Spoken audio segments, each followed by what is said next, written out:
Going live in 3, 2, 1. Blast off. Ta-da! It's me, Galen. Galen's got Parkinson's. Hiya. I'm doing that. That's my cheery introduction.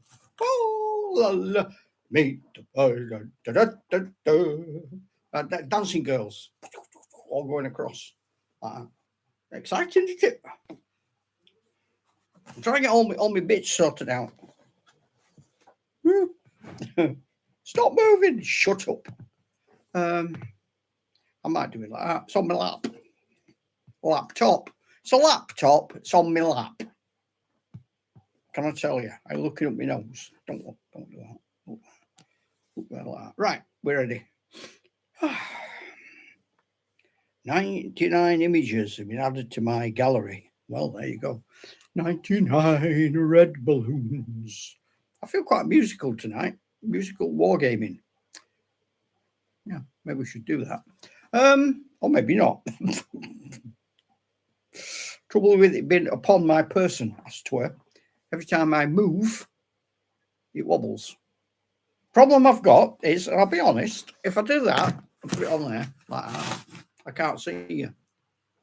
And if I take my glasses off like that, now I can't see anyone who's trying to chat to me. So I might have to have my glasses there like that, because I want to be all laid back. See, couple of things. I want to give a shout out to Neil, who's been in hospital. Hope he's feeling. Hope you're better, mate. Hope you get to watch. I hope you're feeling loads better. And as soon as we're back in proper contact, we'll talk wargaming. Great contributor to the channel, a fantastic guy. And Eric, another mega contributor. And if you're jealous, if you think, hang on a minute, why do you keep mentioning them two? Because them two contribute the most. So pull your finger out. Or don't. It's up to you. I normally start this bit when there's no one to chat with, having a sort of recap of the week. And my plan is to then end by looking at what's going to happen next week. The big news this week is that Galen's got Parkinson's. I'll make that more Hollywood. Galen's got Parkinson's. Might, fingers crossed, have bought a new premises in Devon. Now, I say might because all the solicitor stuff's done and everything's happy on every side, but we've just got bits and bobs. Oh, well, that is. Go away. We've just got bits and bobs to, crossing T's and dotting I's. They say we will be moved by February at the latest. And December, but December's only a couple of weeks away. I can't imagine it's going to be December. So I'm going to say we're probably New Year. We'll be going live from the new place. It's not vastly different. It's not huge, but it's got more facilities. At the moment, like all the figures and things on the table behind me, they have to come from another part of the workshop downstairs, and you go through a narrow door and turn a corner and up and then down a narrow door and then up some stairs and round a narrow corner through a narrow door, and the result is bedlam. Boxes everywhere. Look, I'll show you. Are you ready? Look at that. Now, in the new place, we've got sort of built-in designed cupboards. So some of the figures can actually be out on display in cabinets that have got lights in. And some of the figures, and scenery, the boxes, can go concealed away but labelled. So they can just come out, or you just open them, do your thing, take it out, put the box away, no rubbish everywhere. And we rent the premises we're in at the moment. So we're going to be buying these, which is another big plus, because it means we can do stuff. We can paint the walls a colour that's appropriate. There's things we can do, things we can hang on walls, like posters and stuff, rather than just have them propped up or done. We can hang things at the moment on the hooks that are already there. So that's been a bit of a pain. So yeah, and I might end up getting some new bits to fit better. I don't know, but we'll see. So that's the big news. That's the big fanfare moment. If you're watching the YouTube this week, you'll know I've sort of moved more from the 70s seamlessly into not the 70s. Now, I say that because my plan was initially to use the 70s science fiction figures, miniature figurines, and the earliest rules I could find, which are Guard Star by Starguard, but wrong way around. Starguard by somebody irregular miniatures. McEwen? I can't remember. My head's exploded. So I just asked that really, and then I thought, well, yeah, I've got the miniature figurines out, and I did a battle. I couldn't remember the rules as well as I thought I might. And I thought, what I'll get it now, because in Starguard you have very specific types of troops. So you have line infantry, you have elite infantry, brackets Marines, you have armored, you have robots, so on. And armored infantry carry that. And line infantry have beam weapons, and elite infantry have blasters. So you can't have line infantry with blasters, because that's two separate cards. Not like today, where you could have an orc. He could have picked up a random better weapon, whatever that is, on the battlefield. I mean, some games, like Core Space or Stargrave, they encourage you to find other things in the way the game pans out as your tokens and treasures. But these early games weren't like that. And I don't have all the figures, so I don't have the creatures. I don't have robots. I don't have armored infantry. And I suppose you could stretch it a bit and a push, but I don't really. So then I thought, right, what I'll do, I'll get me all my later stuff, sort of late 70s, Warhammer, Citadel, and then I'll get my squats out, and then I'll get this, that, and that. When I started trying to put things together, so for Stargrave, I've got various teams, but they don't really go with the other. So the teams for Core Space are things like, I've got a classic Star Trek group, but they don't fit with any other group. None of the Core Space people do. They're too slender. And if you look at the sort of size of figures now, I think someone described it on here recently on our site as scale creep. And every time you buy figures, they've got bigger and bigger. Maybe, like Eric was saying, to put more detail on, which is fair. But if you start off buying a range of figures, and every time you buy a new box in that range, they've got a tiny bit bigger, it's not long before they're a lot bigger. Then you struggle. But maybe the companies don't care, because that just encourages you to buy the new version of what you've got. See, it happened with my Space Marines. My Space Marines are second and third edition, but really they're 25 mil. If you compare them to the new Combat Patrol guys, the Combat Patrol guys are massive, more like 32 mil. This is a reminder. Dried frog pill. This is a reminder. This is Dried a reminder. frog pill. Dried frog pills. This is not a drill. No, it's a pill. That's just for the Parkinson's dopamine. But I've already had it. I had it before I came up. So, yeah. So you end up needing bigger figures. Like we do American Civil War at a club, and we do it at 10 mil. But Callistra brought out some new 10 mil figures in inverted commas because it's where you take the 10 mil. So they called theirs early on big 10 mil. And what they did was they didn't measure from the tabletop to the top of the head. They measured from the top of the base, i.e. bottom of the boots, to the top of the head gear, which actually made them 12 mil. And that made a difference. So big 10 mil was really 12 mil. My years ago was when I started doing World War II. And I used to go to the local toy shop and I got Airfix kit, Airfix soldiers, Airfix kits.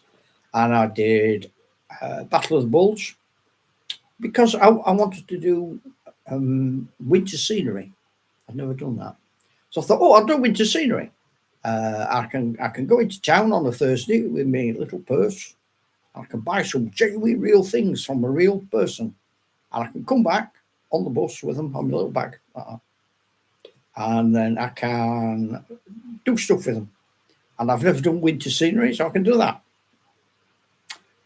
And I made the mistake of buying along with I got all these Americans on 72nd scale, 20 mil. And I bought some Italeri. Wow, they were tall. I don't know what they'd had for the tea. They were big lads. Not big, but thin, tall, thin fellas. So you've just got to be careful, haven't you, with all the different sort of scales within scales and builds. And all right, you can say, well, we're not all the same build. For example, I'll show you these. Look, this is Robin Hood. I'm going to put my glasses on. This is Robin Hood from, I think, Inchcliffe and or Citadel. Can't remember. From the 70s. That's Robin Hood. This, some different range, I accept, is from the Foundry. That's Little John. Now, if I put Little John next to Robin, quite a difference there. Don't know how well I can hold them like that with my shaky hands. Oh no, we're getting seasick. Put us down. Okay.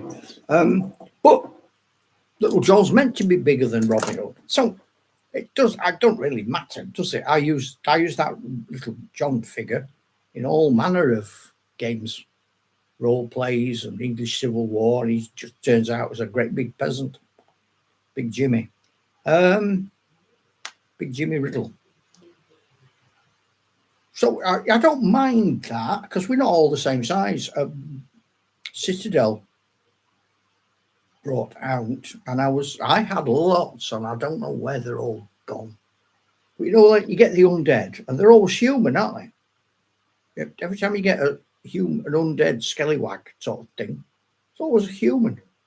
But they brought out, must have been late 80s, early 90s, like skeleton orcs, skeleton trolls. I've got some of them.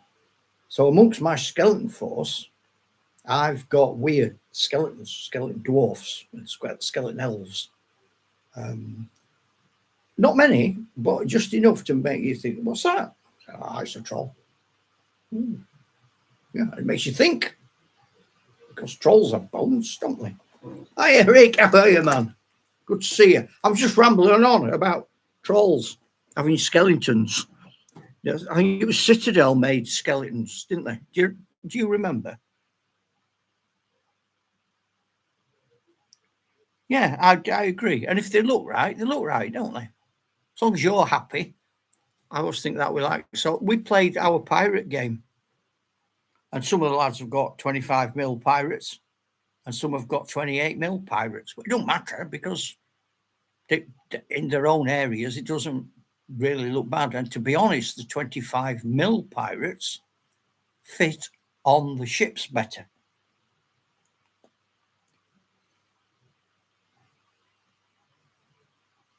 No, well, no, and I don't think we should. I mean, there are some in my sci-fi that clearly don't belong, but they look too odd. It just jars, sort of look at it and you think, no. But then there are others, like the squats. The squats look perfectly at home with a modern combat patrol force or legion, as they do with the earlier figures, because they were a fairly robust design. So do you 3D print most of yours now?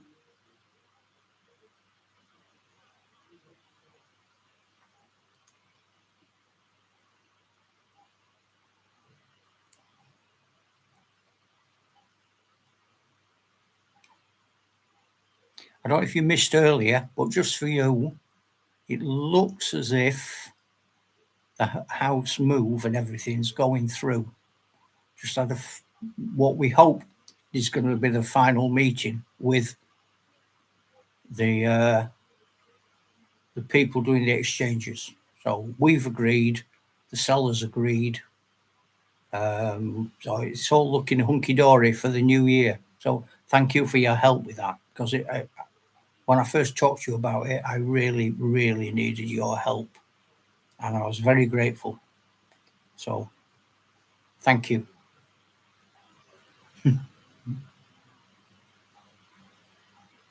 Yeah. How are you doing? Everyone okay?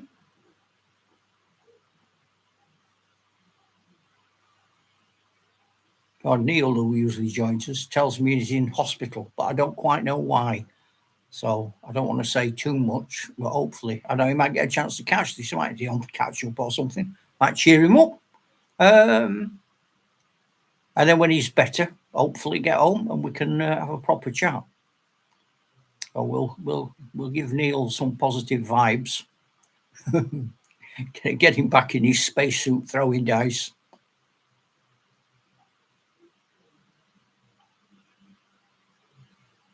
Oh, fantastic. That'll be nice. Some gaming going on? Yeah, absolutely. Yeah. Have you got some? Is your brother going to be there?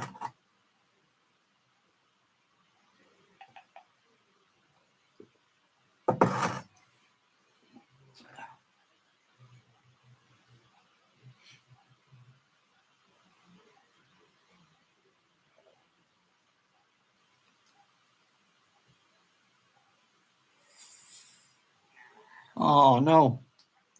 That's, well, my thoughts are with you all. But mine, I suppose sometimes it's a warning, isn't it?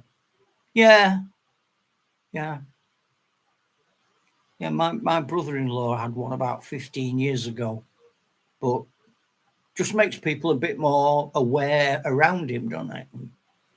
Oh, but certainly, my wife's brother's been fine.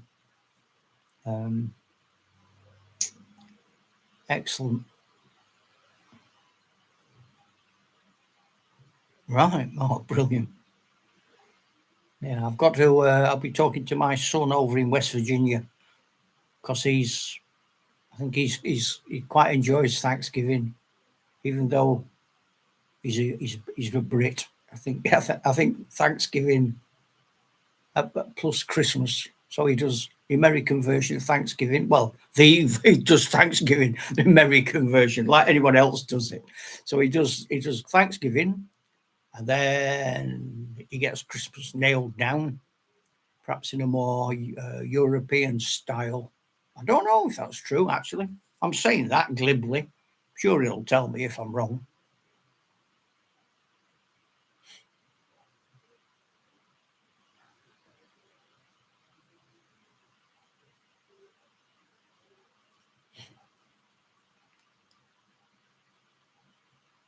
Oh, right.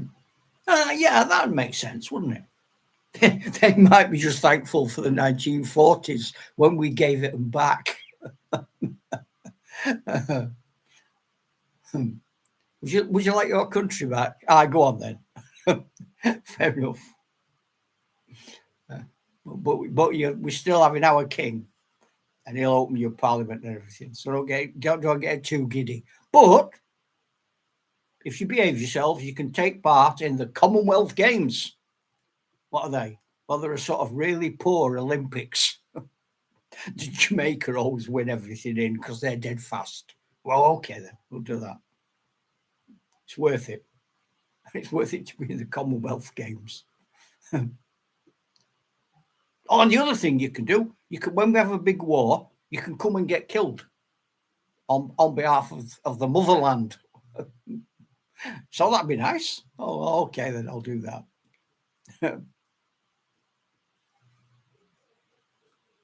See, there's always bonuses. I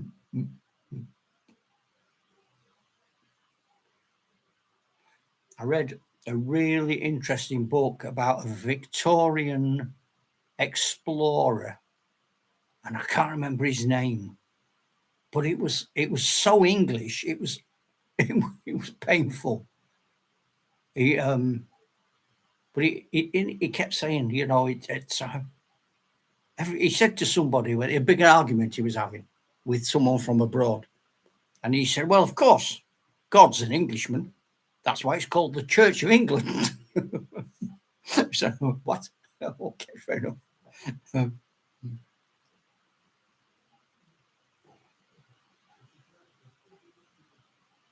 Oh, do you know, I think I've heard of Team Yankee.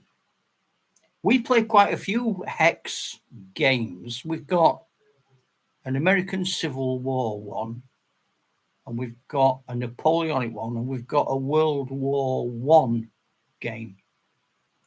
They're all by the same company, and I can't remember who it is.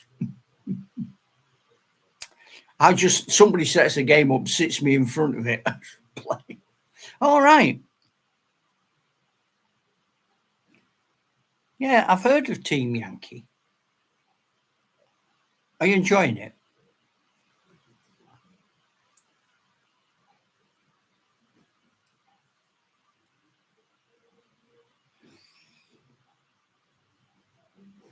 Oh, right. Where's my? I'm just gonna have a. Oh, don't. I pressed restart on my phone, so that's the end of that. Oh, come on! Don't do that to me. I was going to have a look what these games are called that we play, and I can't. My phone's gone off. It's going off. Oh, hang on a minute. The big G appeared. Yippee! We're getting in there. Oh, just noticed how dirty that screen is. Give it a wipe. Oh, yeah.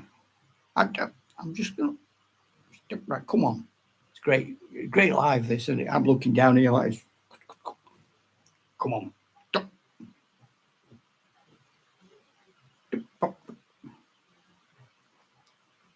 Flipping heck. For modern technology, stuff's slow. I don't know if it's just slow in Devon.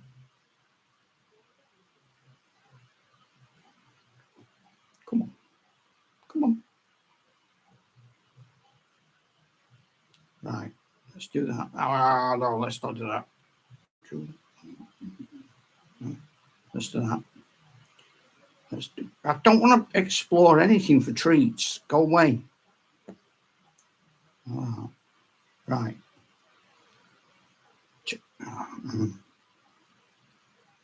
No, right.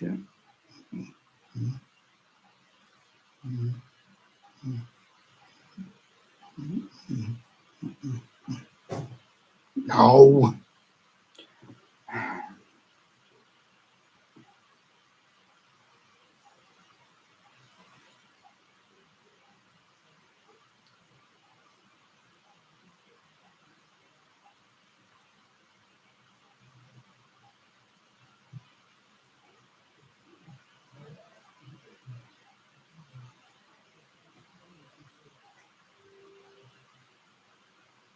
Oh, is this it? Cold War.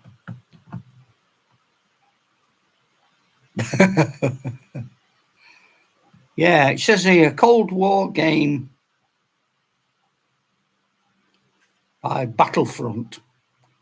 Fast, punchy, and built around modern armour, helicopters, infantry fighting, vehicles, and combined arms.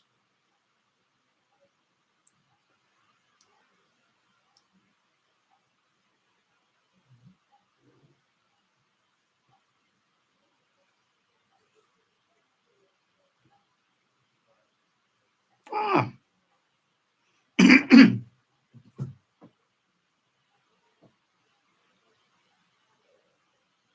Have you ever seen the Airfix NATO forces that they did?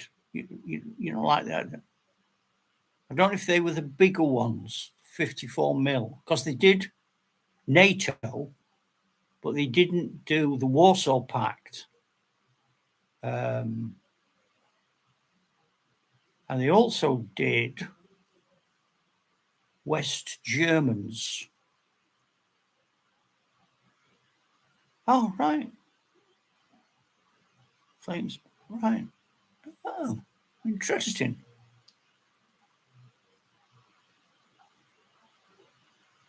There's a guy, and I don't know his name, but on YouTube, and he just specialises in airfix, but he's really sort of dives deep into airfix boxes and how they change, and yeah, because he did a big story about why is there a NATO force, but there isn't a Warsaw Pact force, and there's a West German box from the Cold War, but there isn't an East German box, which seems illogical, doesn't it, really?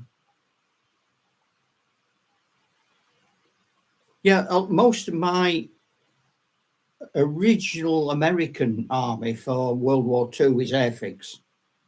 And then I just started to pick up any 20 mil figure when I went to conventions and fairs and things. They don't always match perfectly, but they match well enough.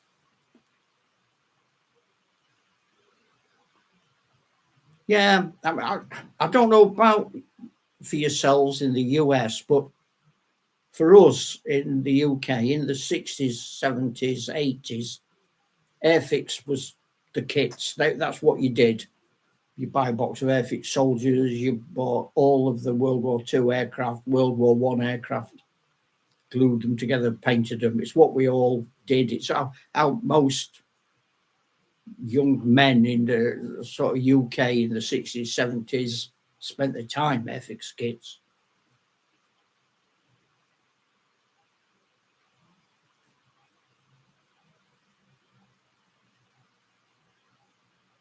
Used to have them all aircraft flying all over the ceiling with bits of cotton pinned into the roof.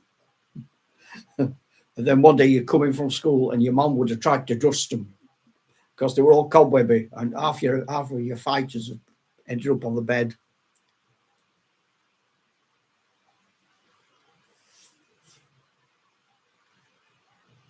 All my World War II, not all, but the majority of my World War II American armour is Airfix, the Shermans and things. They tend not to do lots of types. You get a basic Sherman, and usually if you want a better class or a different year, you need to go to a specific maker and buy that model.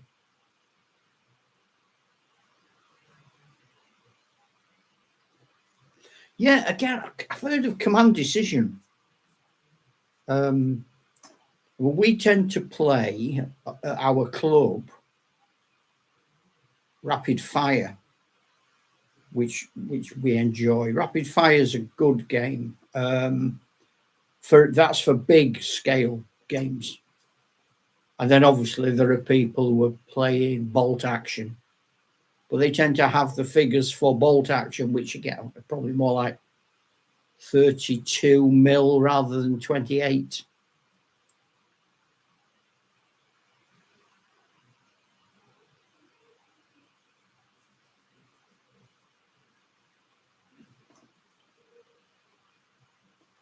Yeah, it was never really my scene. Yeah, I played bolt action a few times at the club, and I've really liked it. It's not everybody's cup of tea. There's a game we play. I can't remember what it's called, but you start the game by advancing tokens. So if you're the Americans, you get maybe 4 circles about the size of a dollar with an American flag on, and the Germans have the red with a black cross. And you move them 12 inches every turn, and when they come within 12 inches of each other, they lock down, and that's your deployment area. And then of the 4 that you've used, you actually choose 3, so 1 becomes a bluff. And I can't remember what that game's called. That's not bolt action, but I don't know what the game's called. Thing is, you end up playing so many games, don't you? You can't always remember what the flipping heck you've been doing. We're doing on Sunday. We've got our massive inter-club. Everyone come. We're doing World War I, East Africa, which will be fun. At I think 15 mil.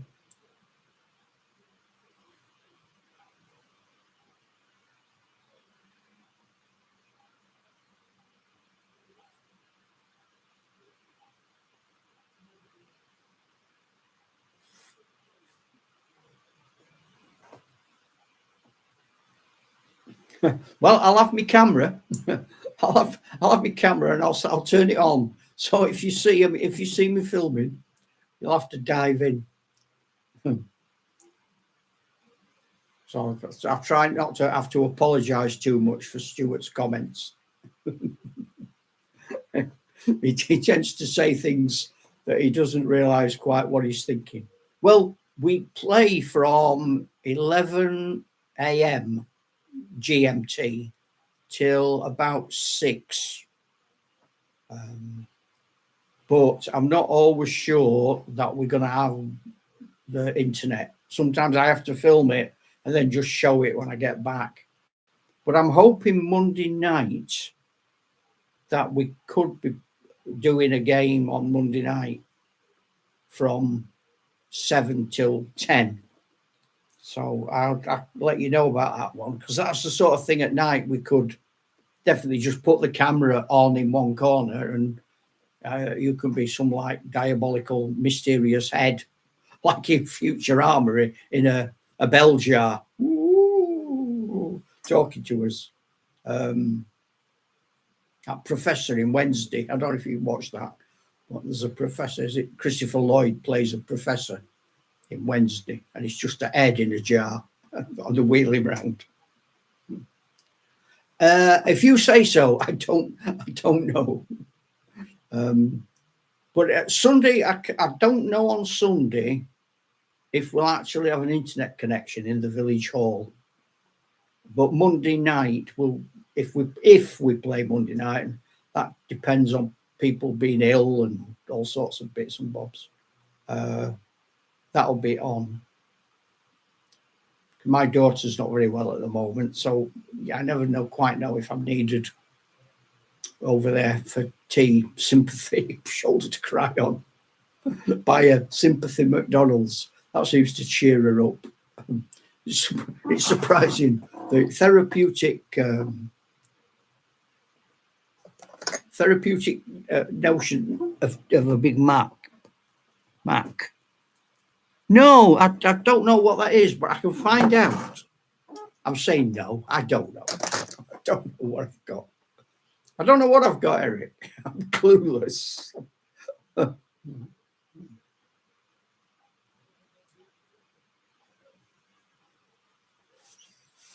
don't know if you've ever listened to the 1970s British folk prog rock band Jethro Tull. But they did an album when I was at college called Thick as a Brick. That's me. it was okay today. I've had all sorts of weird problems with things. I don't know why. Like those 2 or 3 weeks, I couldn't get the camera to work on here. Tonight, I turned it on, expected it to warm up and have problems. I turned it on, bang, came straight on, happy as Larry, whoever Larry is. So I just don't know what's happening.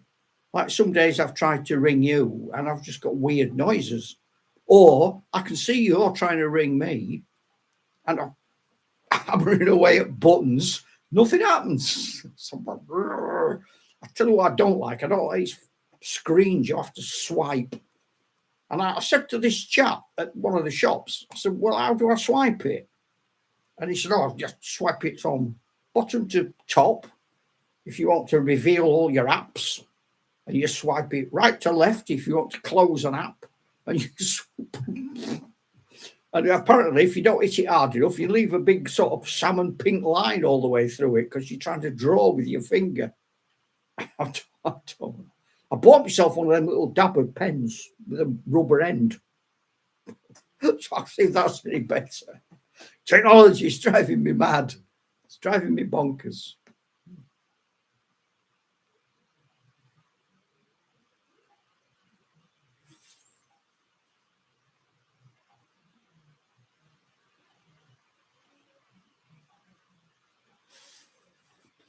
I was interested to see you're doing a second site. Did you say it was a gaming one?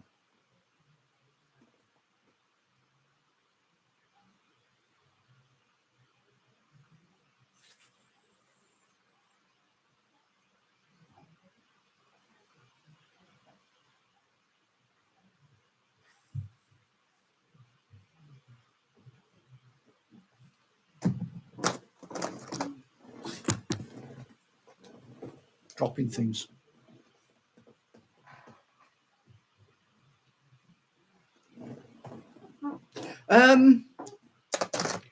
Yeah, well, hey, have a great Thanksgiving for next Wednesday. It'll be fantastic. I hope it's, well, I know it'll be fantastic. It's just great to have times when you get your family together, isn't it? I haven't seen my son and his wife for, it'll be 2 years this Christmas. We didn't see them at all last Christmas. Oh, right. I'll find it. I'll definitely find it. Yeah, so we didn't see Mike and Candice at all, not last year. The year before, they'd come over at Christmas, and then my daughter got married, so Mike and his wife came over then. And by the time they've come over and stayed and found a place, and you're looking at, even locally, you're looking at the best part of £1,000, which is a lot of money, isn't it? And I suppose, like a lot of people, it's different in the UK, but because you don't have the holidays that we have, so at Christmas here, pretty much everybody, unless you are an emergency worker or you want to get paid 3 or 4 times your salary by volunteering, like at the supermarkets, which a lot of people are happy to do. Christmas, that's it. 21st of December, bosh, we're on holiday till round about the 5th of January. Everybody, bye. Everybody runs off. And then, similarly, then we've got bank holidays, and we have so many holidays, as well as the sort of fortnight to a month you're entitled to anyway.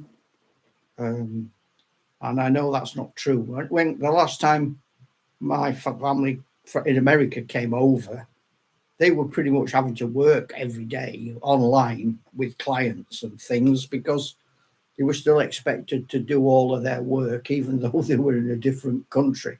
That wouldn't happen in the UK. No, I'm on holiday, mate. You get knotted.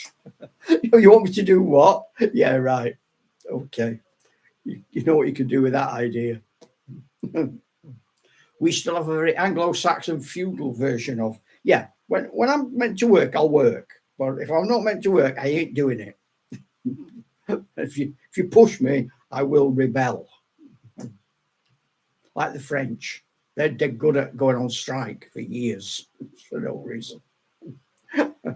And fair good.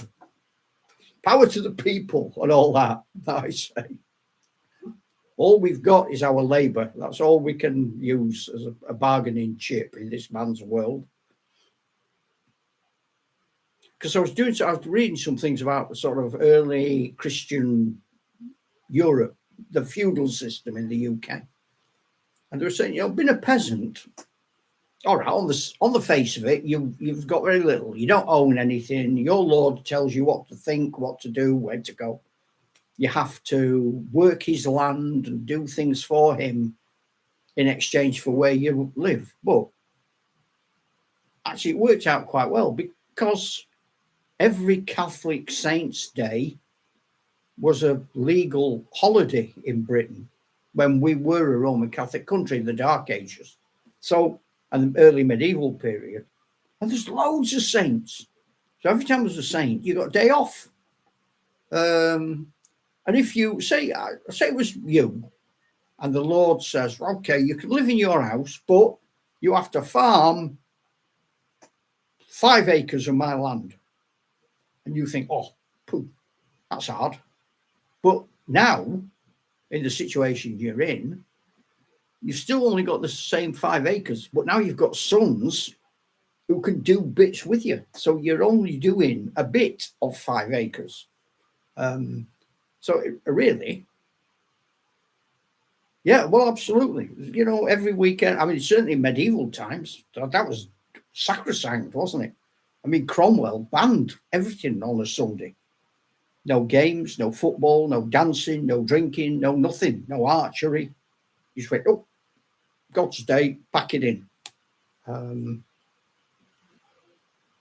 Which all got drastically undone when Charles II came back, and he went, woohoo! And then people went mental and got giddy. And then we had to wait for the Victorians to come along to make it all sensible again.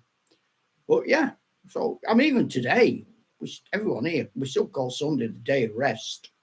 Even people who would cock a snook at religion and church, they're still more than happy to get their Sundays off. Maybe we should have you can have Sunday off, but you go to church. So, I don't know. Okay, you stop at work and I'll go off.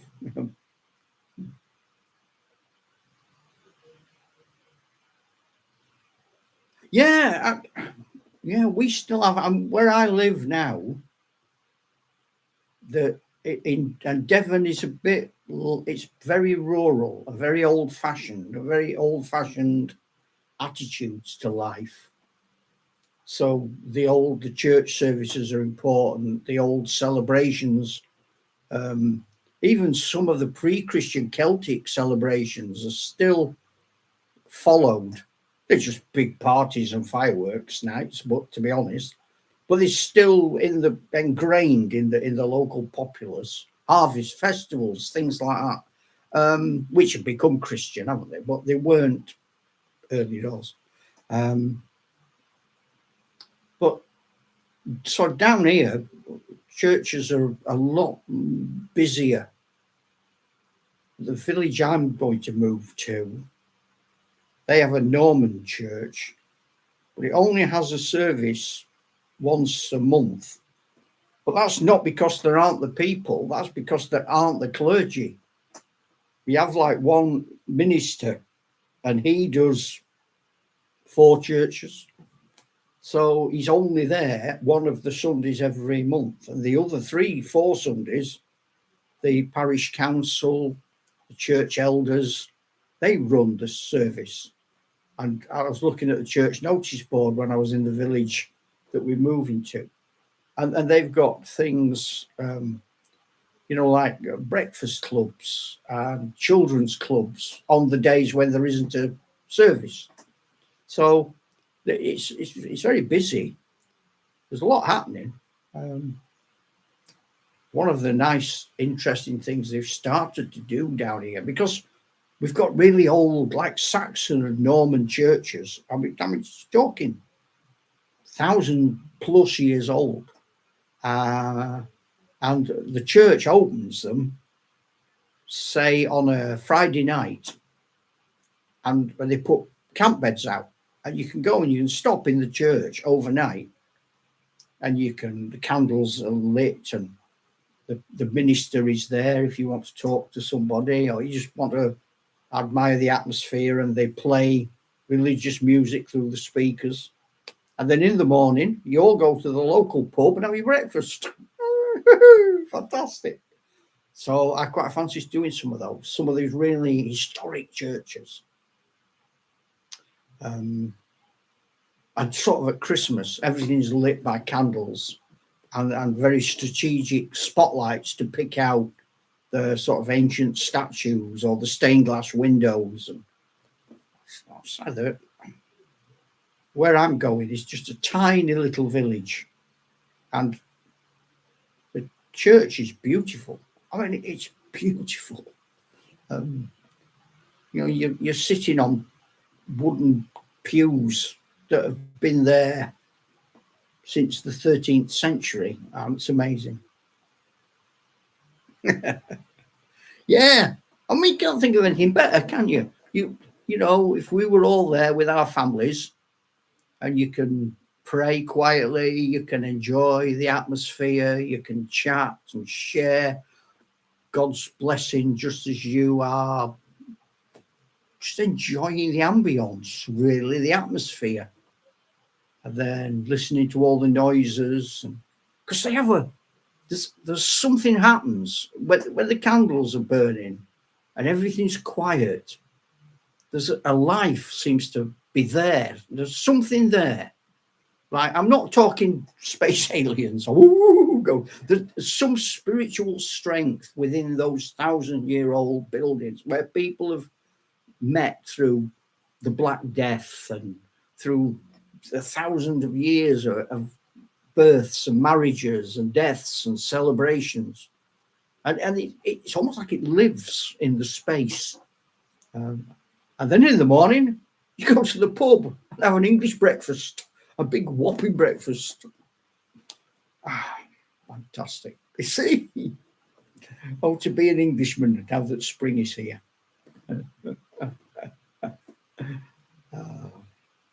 Doesn't take much to make us happy, does it?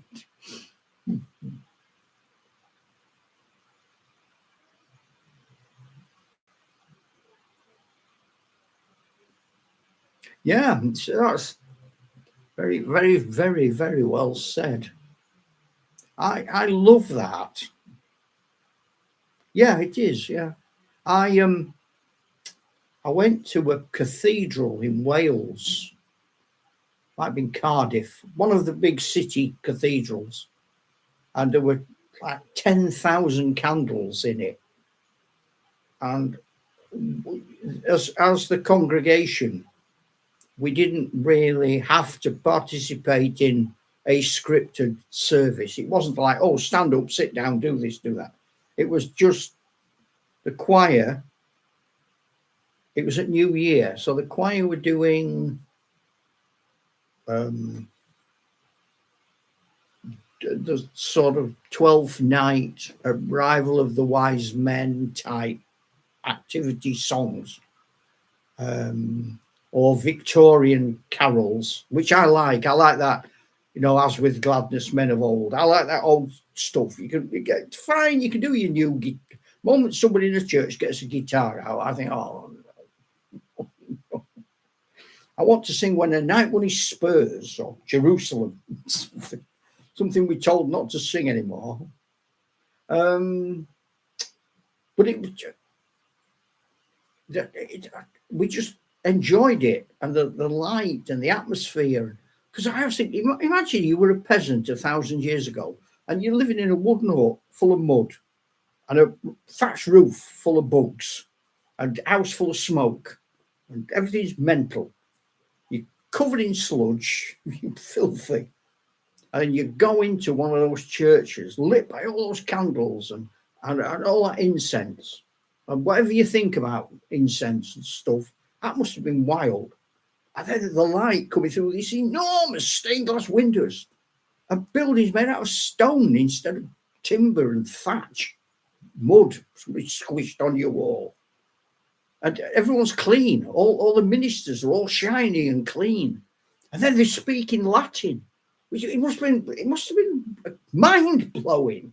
I mean, just wow, what flipping heck!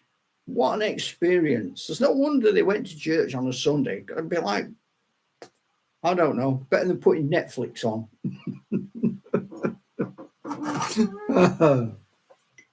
Yeah, it must have been so awe-inspiring. Pity they had to live through all the horrible stuff to enjoy Sunday. Yeah. I've got good news and bad news. Oh, okay. What's the bad news?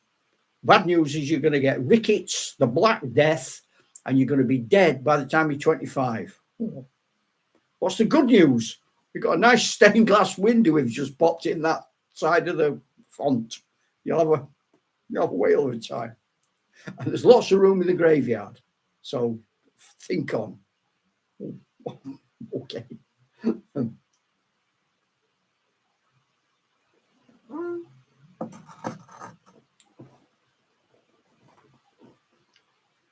Yeah, something, it's like a sort of glimpse of heaven. But my favourite band, who I'd be very surprised if you're aware of in the US, are called the Strobes.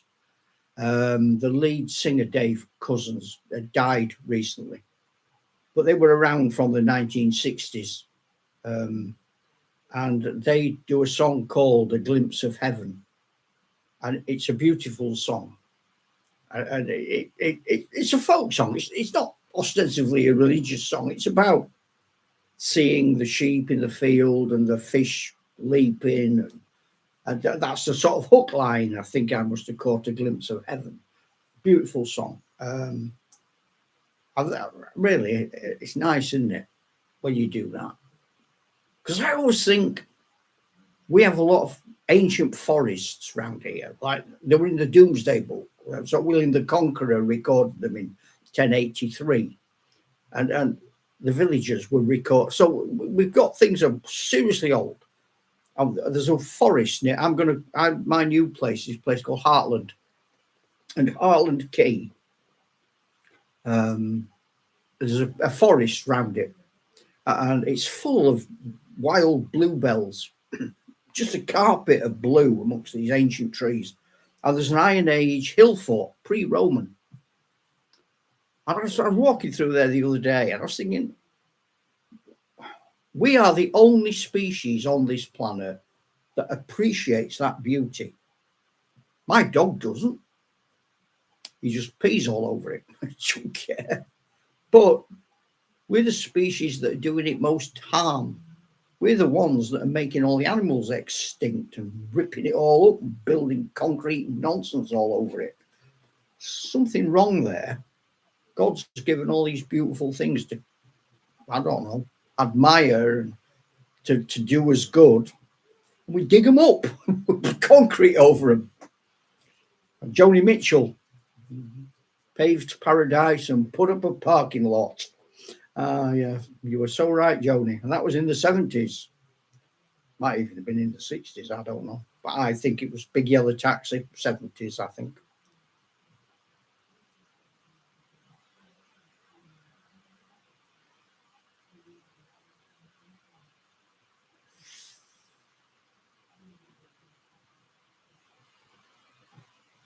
You know, this, I've been listening to a lot of Bob Dylan stuff recently. I had a British singer called Donovan. And a lot of, you know, the sort of Vietnam War protest songs. Dylan, I can't remember, what's the song Dylan did?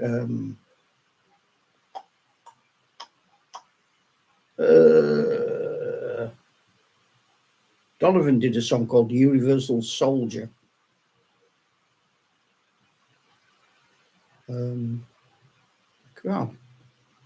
Not thinking, not that like the Hard Rain and all that. Look, Yeah, we never learn. I was listening to these songs from the 60s. There's one, I don't know if you know it, but it's an American singer. It's called, oh, my brain hurts. It's called Eve of Destruction. And it's now. I mean, this thing was written in the 60s. It's now. It's just what he's singing about is happening now. I think, when are we going to learn? We're not, are we? Oh, dear. Maybe we do. Maybe we do learn a tiny bit every now and again, like wayward children. And we do get a bit better. Just still stuff to worry about that we're not improving on.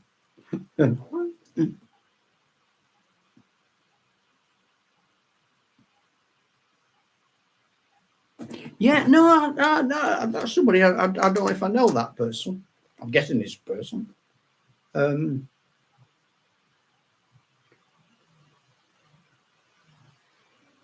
Well, my brain is frazzled. I don't know what's happening. Old age and stupidity. It was. Well, Dylan did a lot of folk work, didn't he? With it, Joan Baez. And Eve of Destruction is by somebody. I'm going to look it up. Excuse me. Chat GTP. Helps. It's for the hard of thinking.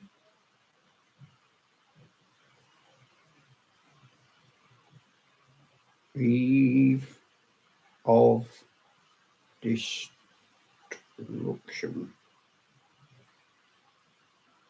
song.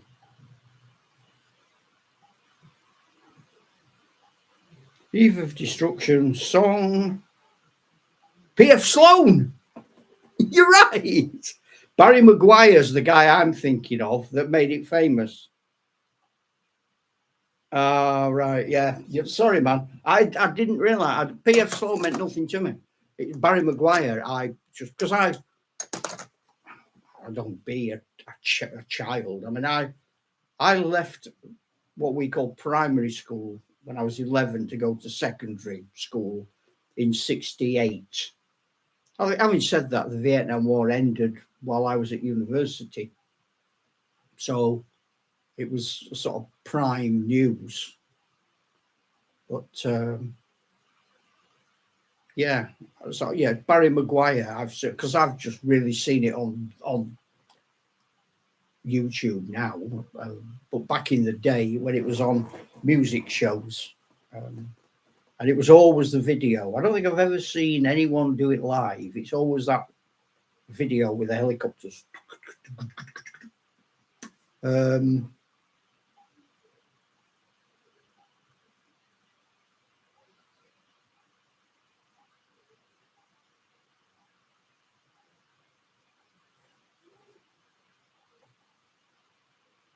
But every verse, about the Middle East, and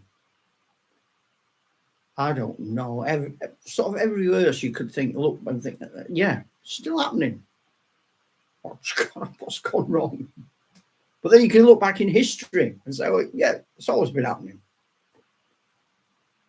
We never get no better. I don't know. But we'll have to get sorted out, aren't we?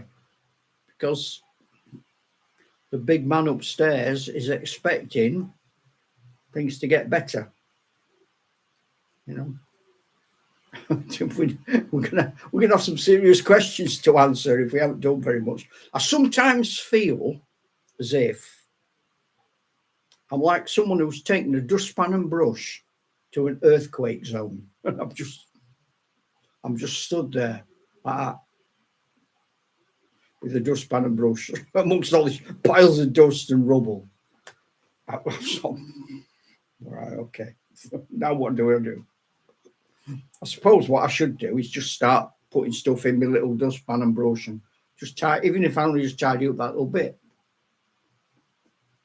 If everybody tidied up their own little bit,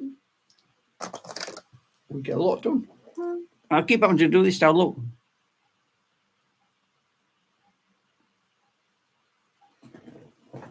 I know.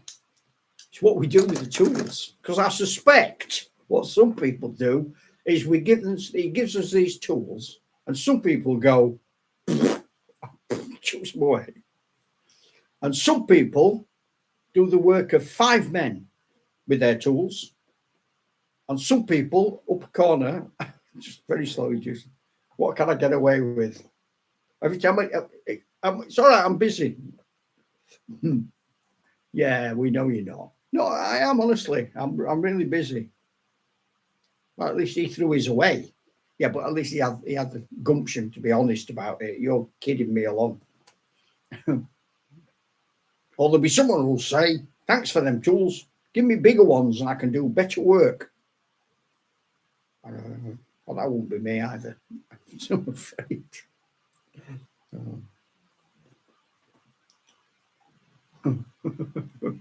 We've gone off a bit on one, haven't we? It's not very wargaming. So I suppose it is, isn't it? It's us as wargamers talking about stuff us as wargamers like and need to talk about, because no one else will talk about it with us.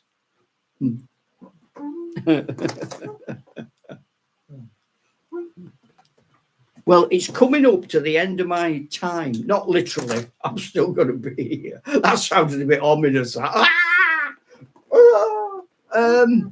So have a great Thanksgiving. And if you get the opportunity, say hi to the family for me. And I'll be thinking about you Thanksgiving. And I'll know when it is because I'll talk to our Mike about it. So God bless, dude. And all my love to you and yours. And I know you've got lots to be thankful for this year. Even though I don't do Thanksgiving in this country, I'd look silly. I'd be the only one sat there with a hat on and a pecan pie. I'm thankful that I've met you and that I started YouTube, because this time last year, I had no intentions of doing that. So, on that note, my good friend, I'm going to say happy Thanksgiving, God bless, and I'll talk to you after the holidays. Okay.